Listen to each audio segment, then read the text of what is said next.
अच्छा एक बात बताओ, एक बहुत सरल सा प्रश्न है। आपके कमरे में कहां कौन सी चीज रखी है अंधेरे में दिखाई पड़ती है? एकदम घना अंधकार हो तो कमरे में कहां क्या रखा है दिखाई पड़ेगा? दिखाई पड़ेगा? नहीं दिखाई पड़ेगा। और आपने दीपक जला दिया तो दीपक प्रज्वलित होते ही कमरे में कौन सी वस्तु कहां रखी है वो दिखाई पड़ने लग जाएगी। तो क्या दीपक ने उसे उत्पैदा कर दिया क्या? दीपक ने लाकर उन पदार्थों को, उन वस्तुओं को स्थापित कर दिया वहां क्या? पहले से था। दीपक के प्रज्वलित होते ही और वो चीजें समझ में आने लगी। एक दिन की बात है, ब्रह्मा जी ब्रह्मलोक में अपने कमलासन पर बैठकर ध्यान कर रहे थे और उसी समय देवर्षि नारद उनके सामने उपस्थित हुए। उनको बड़ा आश्चर्य हुआ। मेरे पूज्य पिताजी सृष्टिकर्ता हैं, परमेष्ठी पद पर विराजमान हैं, सब लोग ब्रह्मा जी की उपासना करते हैं, वेद भगवान ब्रह्मा का स्तवन करते हैं। ये मेरे पिताजी किसकी उपासना कर रहे हैं, किसका ध्यान कर रहे हैं? बहुत देर तक नारद जी देखते रहे। जब ब्रह्मा जी महाराज ध्यान से जागृत हुए तो श्री नारद जी ने ब्रह्मा जी से एक प्रश्न पूछा। उन्होंने कहा, नाहम वेद परम यस्मिन् ना परम न समम विभो नाम रूप गुणैर भाव्यम सदसत किंच दन्यता।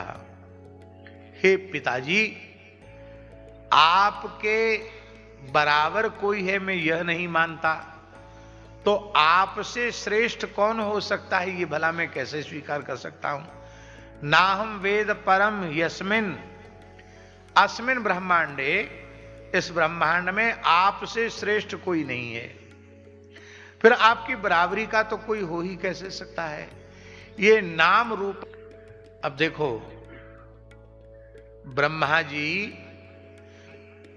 यदि 12 महाभागवतों में प्रथम प्रधान महाभागवत न होते, कोरे ज्ञानी होते, तो जो बात ब्रह्मा जी कह रहे हैं ये ना कहते। हां बच्चा, तुम ठीक ही कहते हो, वस्तुतः मैं ही सबसे श्रेष्ठ हूं और मुझसे श्रेष्ठ कोई दूसरा तत्व नहीं है। मैं तो आत्म ज्योति का ध्यान कर रहा था, अपने में ही रमण कर, ये भी तो कह सकते थे, और अपना भगवान से भिन्न थोड़े ही है। लेकिन नहीं, ये भक्त की वाणी है। भक्त की वाणी में दैन्य होता है, भक्त की वाणी में सर्वथा अहम शून्यता होती है।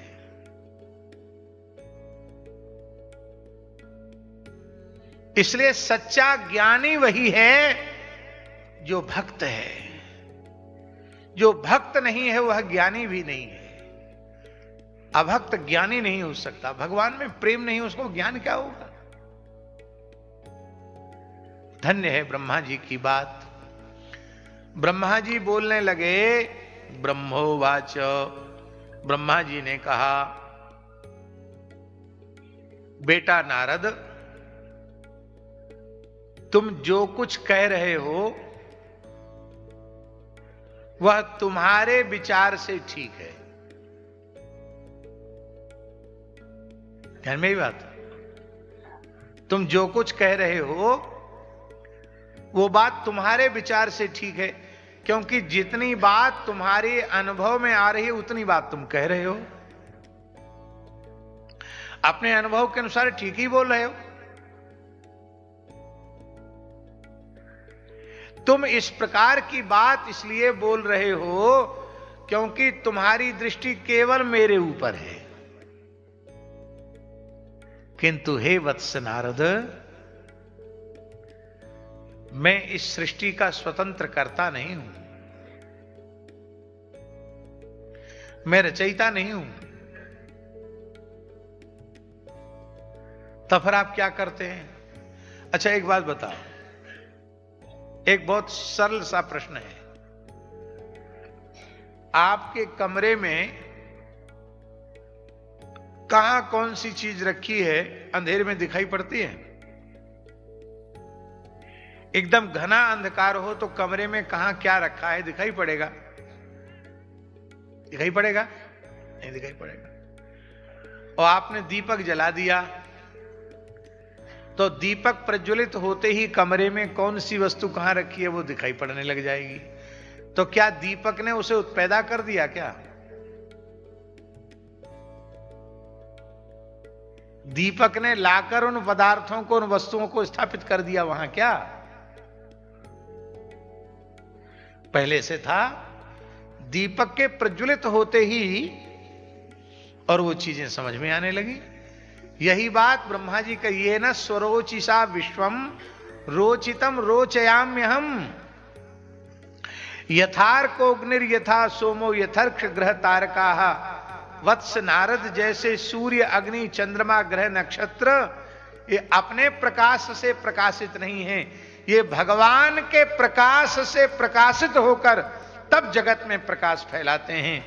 ऐसे ही स्वतंत्र सृष्टि रचना की सामर्थ्य मेरी नहीं है, भगवत प्रदत्त सृष्टि रचना की सामर्थ्य प्राप्त करके मैं सृष्टि की रचना करता हूं। इसलिए वस्तुतः सृष्टि करता भगवान ही है, और करता ही नहीं कारयिता भी है। करने वाले भी वही हैं और कराने वाले भी वही हैं। हे वत्स नारद, मैं उन तुरीय ब्रह्म भगवान वासुदेव का ध्यान कर रहा हूं। मैं उन भगवान वासुदेव का ध्यान कर रहा हूं जिनकी दुर्जर माया में मोहित लोग मुझे ही जगत गुरु मान बैठते हैं।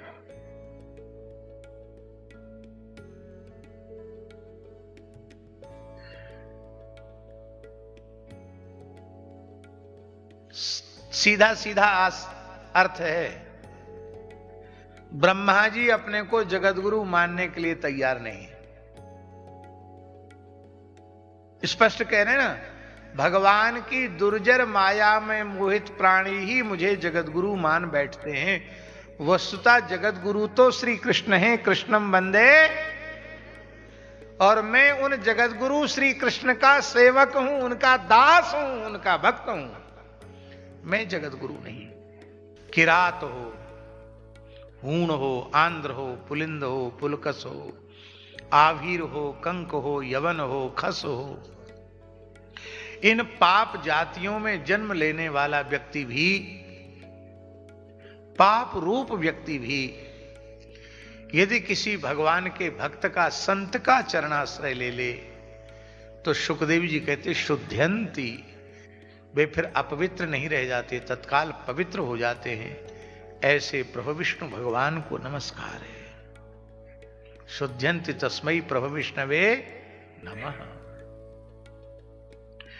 यहां विशेष बात है, यदुपाश्रयाश्रया, भक्त का आश्रय ले लेते हैं, संत का आश्रय ले लेते हैं तो पवित्र हो जाते हैं।